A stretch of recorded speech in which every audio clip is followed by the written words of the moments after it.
Hello students, welcome to our channel Shweta study point. Students, आज का हमारा टॉपिक है वर्णनात्मक शोध प्रारूप। इससे पहले की हमारी वीडियो में हमने वर्णनात्मक शोध प्रारूप के विषय में और वर्णनात्मक शोध प्रारूप तथा निदानात्मक शोध प्रारूप के मध्य पाए जाने वाले अंतरों के विषय में जाना था। आज की हमारी इस वीडियो में हम वर्णनात्मक शोध प्रारूप की प्रमुख विशेषताओं और उसके प्रकारों के विषय में जानेंगे। तो आइए जानते हैं इस विषय में। वर्णनात्मक शोध प्रारूप की पहली विशेषता यह है कि इस शोध प्रारूप का उद्देश्य अध्ययन से संबंधित विषय अथवा समस्या के अधिक पक्षों को विस्तृत रूप से स्पष्ट करना होता है। सरल शब्दों में कहें तो वर्णनात्मक शोध प्रारूप में शोधकर्ता शोध समस्या से संबंधित सभी विषय अर्थात शोध समस्या के हर एक पहलू के विषय में विस्तृत विवरण प्रस्तुत करता है। इस अनुसंधान के अंतर्गत अनुसंधानकर्ता का उद्देश्य अनुसंधान से संबंधित समस्या के हर एक पहलू के विषय में विस्तार पूर्वक जानकारी प्राप्त करना होता है। वर्णनात्मक अनुसंधान की दूसरी विशेषता यह है कि जिस समूह अथवा विशेषता का पूर्व अध्ययन न किया गया हो उसके प्रारंभिक अध्ययन के लिए वर्णनात्मक शोध प्रारूप अधिक उपयोगी होता है। दूसरे शब्दों में कहें तो विद्वानों का यह कथन है कि जिस किसी भी घटना या फिर समस्या का पहले से अध्ययन नहीं किया गया है, जिसके विषय में कोई भी जानकारी किसी को भी प्राप्त नहीं है, उस समस्या या फिर घटना के प्रारंभिक अध्ययन के लिए वर्णनात्मक शोध प्रारूप बहुत ही उपयोगी होता है। वर्णनात्मक अनुसंधान की तीसरी विशेषता यह है कि वर्णनात्मक शोध के सभी चरण वैज्ञानिक विधि के समांतर ही होते हैं। दूसरे शब्दों में कहें तो विद्वानों का यह मानना है कि वर्णनात्मक शोध के अंतर्गत आने वाले सभी चरण वैज्ञानिक विधि के समान ही होते हैं। वर्णनात्मक अनुसंधान में पाई जाने वाली चौथी विशेषता यह है कि सामान्यतः ऐसे शोध प्रारूप में अध्ययन के लिए किसी विशेष कल्पना का निर्माण करना आवश्यक नहीं होता।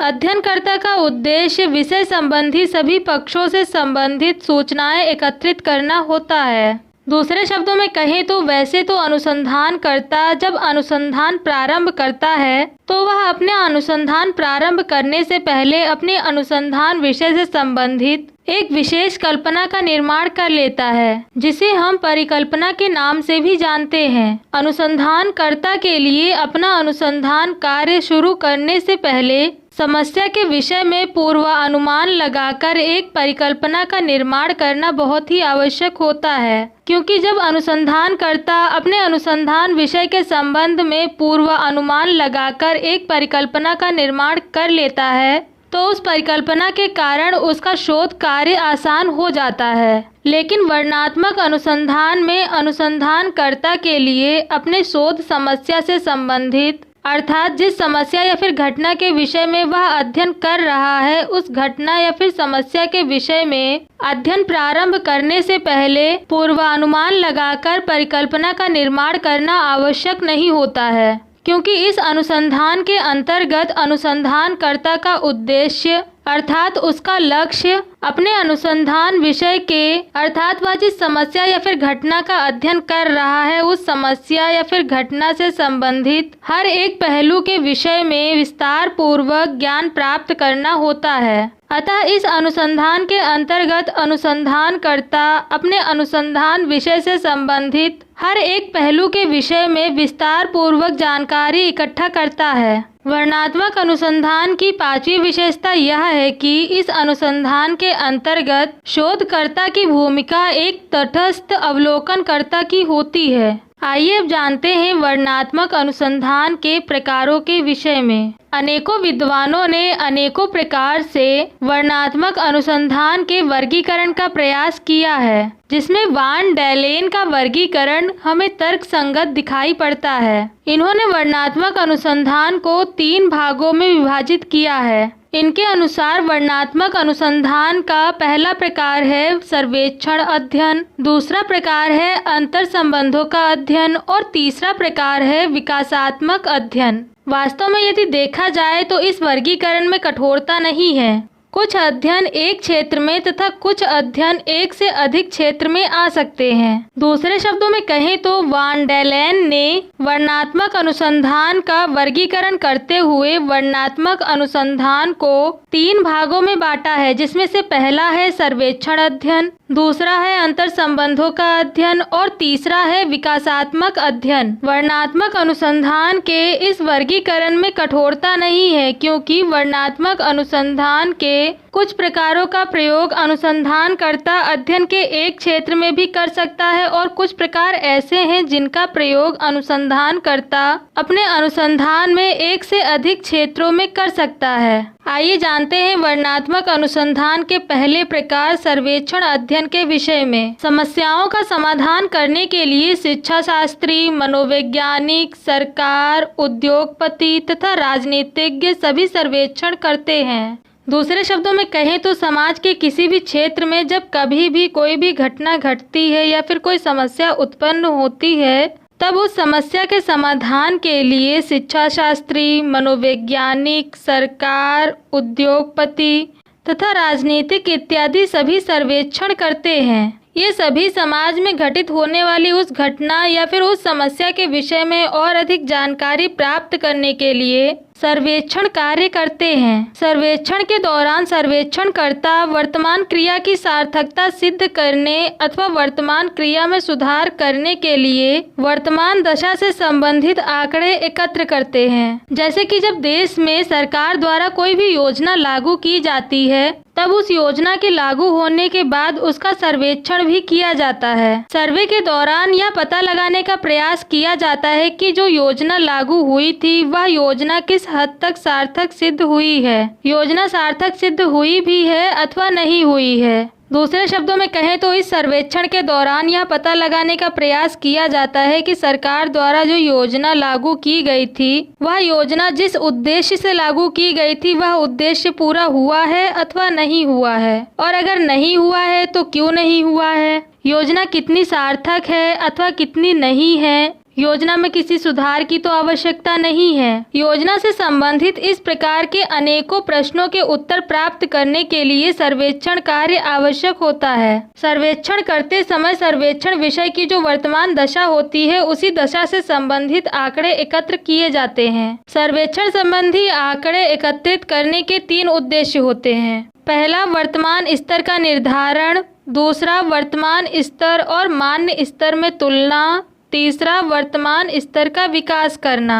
दूसरे शब्दों में कहें तो मान लीजिए किसी कंपनी ने अपने किसी वस्तु की बिक्री के लिए अर्थात अधिक से अधिक बिक्री के लिए उसके साथ कोई स्कीम निकाली। तो स्कीम निकालने के पश्चात वह कंपनी उस स्कीम के विषय में सर्वेक्षण करेगी। अपने सर्वेक्षण के दौरान वह अपने स्कीम से संबंधित हर एक पहलू के विषय में आंकड़े एकत्रित करके अर्थात हर एक पहलू के विषय में अधिक से अधिक जानकारी प्राप्त करने के पश्चात वह यह पता लगाने का प्रयास करेगी कि जो स्कीम उसने अपनी वस्तु के अधिक से अधिक बिक्री करने के लिए शुरू की थी उससे कितने व्यक्ति आकर्षित हुए और आकर्षित होकर उनके वस्तुओं की बिक्री की। वर्तमान समय में उस स्कीम की क्या स्थिति है, जो स्थिति उन्होंने स्कीम शुरू करने से पहले सोची थी, अनुमान लगाया था कि हाँ इस स्तर तक यह स्कीम काम करेगी, उस स्तर तक उनके द्वारा शुरू की गई स्कीम ने काम किया है या फिर नहीं किया है, और अगर उस स्तर तक उस स्कीम ने काम नहीं किया है तो वर्तमान समय में उस स्कीम का विकास किस प्रकार से किया जा सकता है। किसी भी समस्या या फिर घटना का सर्वेक्षण करने के लिए सर्वेक्षणकर्ता का इनमें से कोई एक अथवा एक से अधिक उद्देश्य होता है, जिसके कारण सर्वेक्षणकर्ता किसी भी घटना या फिर समस्या का सर्वेक्षण करता है। सर्वेक्षण संबंधी अध्ययन का क्षेत्र तथा उसकी गहराई समस्या की प्रकृति पर निर्भर होती है। उसके अनुरूप ही सर्वेक्षण विस्तृत अथवा संक्षिप्त हो सकता है। कहने का तात्पर्य यह है कि सर्वेक्षण कैसा होगा, सर्वेक्षण बड़ा होगा या फिर छोटा होगा, यह सब सर्वेक्षण की समस्या की प्रकृति पर ही निर्भर करता है। कहने का तात्पर्य यह है कि सर्वेक्षण का जैसा विषय होगा, जैसी उस सर्वेक्षण की समस्या होगी, उसी के अनुसार ही सर्वेक्षण का रूप भी होगा। यदि समस्या बड़ी है अर्थात यदि सर्वेक्षण का विषय बड़ा है तो सर्वेक्षण बड़ा होगा, और अगर सर्वेक्षण का विषय ज़्यादा विस्तृत न होकर छोटा है तो सर्वेक्षण भी संक्षिप्त होगा। सरल शब्दों में कहें तो जैसे उसकी विषय की प्रकृति होगी उसी प्रकार से सर्वेक्षण भी होगा। इसके अंतर्गत अनेक देशों अथवा एक देश, धर्म, शहर अथवा किसी इकाई को ही ले सकते हैं। किसी विशेष पक्ष के विषय में आंकड़े प्राप्त करेंगे या अनेक पक्षों के विषय में,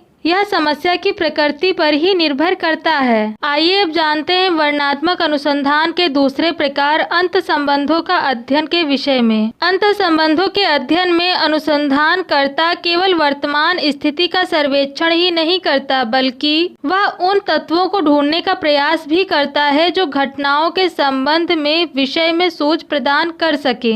दूसरे शब्दों में कहें तो जब अनुसंधानकर्ता अंत संबंधों का अध्ययन करता है तो इस अध्ययन के अंतर्गत अध्ययनकर्ता अध्ययन विषय से संबंधित केवल वर्तमान स्थिति अर्थात जो उसकी स्थिति उस समय है उसी स्थिति का सर्वेक्षण नहीं करता है, बल्कि अनुसंधानकर्ता उन तत्वों को भी ढूंढने का प्रयास करता है जो अध्ययन विषय के संबंध में और अधिक जानकारी प्राप्त करने का मार्ग दिखा सकें। दूसरे शब्दों में कहें तो ऐसे तत्व जिनकी सहायता से अनुसंधानकर्ता अध्ययन विषय से संबंधित और अधिक जानकारी प्राप्त कर सके।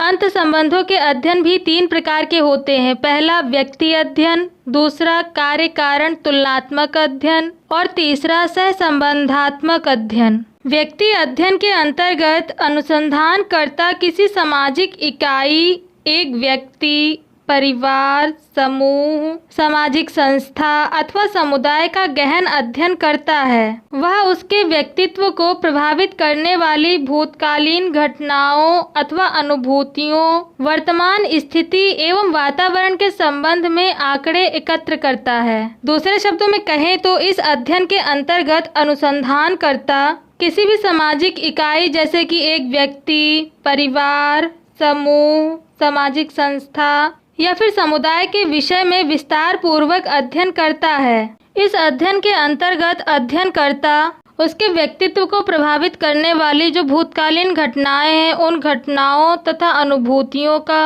वर्तमान स्थिति तथा वातावरण से संबंधित जानकारी इकट्ठा करता है। इन तत्वों के संबंध में विश्लेषण करने के पश्चात उस इकाई की सामाजिक स्थिति का चित्रण करता है। दूसरे शब्दों में कहें तो जब अनुसंधानकर्ता इन सभी तत्वों के संबंधों का विश्लेषण कर लेता है तो विश्लेषण करने के बाद अनुसंधानकर्ता उस इकाई की सामाजिक स्थिति अर्थात जिस इकाई के विषय में वह अध्ययन कर रहा था उसकी सामाजिक स्थिति के विषय में विवरण प्रस्तुत करता है। कार्य कारण के तुलनात्मक अध्ययन को कार्योत्तर अध्ययन भी कहते हैं। इस प्रकार के अध्ययन में किसी समस्या का उत्तर उसके कार्य और कारण के संबंधों के आधार पर ढूंढा जाता है। दूसरे शब्दों में कहें तो इस प्रकार का अध्ययन जब किया जाता है तो अनुसंधानकर्ता इस प्रकार के अध्ययन के विषय से संबंधित कार्य और कारण इन दोनों का तुलनात्मक अध्ययन करके इनकी तुलना के आधार पर ही इस अध्ययन विषय का अध्ययन करता है। इस अध्ययन के अंतर्गत अनुसंधानकर्ता यह ज्ञात करने का प्रयास करता है कि किसी विशेष व्यवहार, परिस्थिति अथवा घटना के घटित होने से संबंधित कौन कौन से तत्व हो सकते हैं। कहने का तात्पर्य यह है कि किन किन तत्वों के कारण कौन कौन सी घटनाएं, परिस्थिति या फिर व्यवहार घट सकते हैं। आइए अब जानते हैं सहसंबंधात्मक अध्ययन के विषय में। यद्यपि यह विधि नवीन नहीं है किंतु शिक्षा, मनोविज्ञान तथा अन्य सामाजिक विज्ञानों के अनुसंधान में व्यापक रूप से इसका प्रयोग हो रहा है। अतः सहसंबंधात्मक अध्ययन का स्थान अत्यंत महत्वपूर्ण है। मोले के अनुसार सहसंबंध 2 चरों में संबंध स्पष्ट करते हुए उनके विषय में भविष्य कथन करता है। दूसरे शब्दों में कहें तो मोले का यह मानना है कि सहसंबंध के अंतर्गत 2 चरों में संबंध स्पष्ट करके उसके विषय में भविष्यवाणी की जा सकती है। वान डर लेन के अनुसार सहसंबंध विधि का प्रयोग 2 चरों में संबंध की सीमा निश्चित करने के लिए करते हैं। दूसरे शब्दों में कहें तो इनका यह मानना है कि जब 2 चरों के मध्य संबंध स्थापित करना होता है, उनके मध्य की संबंध सीमा को निश्चित करना होता है, तब 2 चरों के मध्य संबंध की सीमा को निश्चित करने के लिए सहसंबंध विधि का प्रयोग किया जाता है। आइए अब जानते हैं वर्णनात्मक अनुसंधान के तीसरे प्रकार विकासात्मक अध्ययन के विषय में। विकासात्मक अध्ययन का संबंध केवल वर्तमान स्थिति एवं पारस्परिक संबंध को ही स्पष्ट करना नहीं है, अपितु इस तथ्य को भी स्पष्ट करना है कि समय व्यतीत होने के साथ क्या परिवर्तन आते हैं। दूसरे शब्दों में कहें तो इस अध्ययन के अंतर्गत अध्ययनकर्ता का कार्य केवल वर्तमान स्थिति एवं पारस्परिक संबंधों को ही स्पष्ट करना नहीं होता है, बल्कि इस अध्ययन के अंतर्गत अध्ययनकर्ता इस तथ्य को भी स्पष्ट करता है कि जो अध्ययन विषय है उस अध्ययन विषय में समय के व्यतीत होने के साथ साथ कौन कौन से परिवर्तन आए हैं। सरल शब्दों में कहें तो जैसे जैसे समय बीता है वैसे वैसे उसमें क्या क्या परिवर्तन हुए हैं। अध्ययनकर्ता इस अध्ययन के अंतर्गत इस बात का पता लगाता है। इस प्रकार के अध्ययन में अनुसंधानकर्ता महीनों एवं वर्षों तक चरों के विकास का अध्ययन करता है। दूसरे शब्दों में कहें तो क्योंकि इस अध्ययन के अंतर्गत अध्ययनकर्ता का कार्य अथवा उसका उद्देश्य अध्ययन विषय से संबंधित होने वाले परिवर्तनों का पता लगाना है, अतः इसी कारण इस प्रकार के अध्ययन में अनुसंधानकर्ता को कई बार महीनों एवं वर्षों तक चरों के विकास का अध्ययन करना पड़ता है। इस प्रकार के अध्ययन के अंतर्गत भी दो प्रकार के अध्ययन आते हैं, पहला विकासात्मक अध्ययन और दूसरा उपनति अध्ययन। स्टूडेंट्स, ये थी जानकारी वर्णनात्मक शोध प्रारूप के विषय में। अगर आपको मेरा वीडियो पसंद आया हो तो वीडियो को लाइक और शेयर जरूर करें, चैनल को सब्सक्राइब करना ना भूलें और साथ ही बेल आइकन को ज़रूर दबाएं जिससे कि आपको मेरी आने वाली नई वीडियो की नोटिफिकेशंस मिल सके।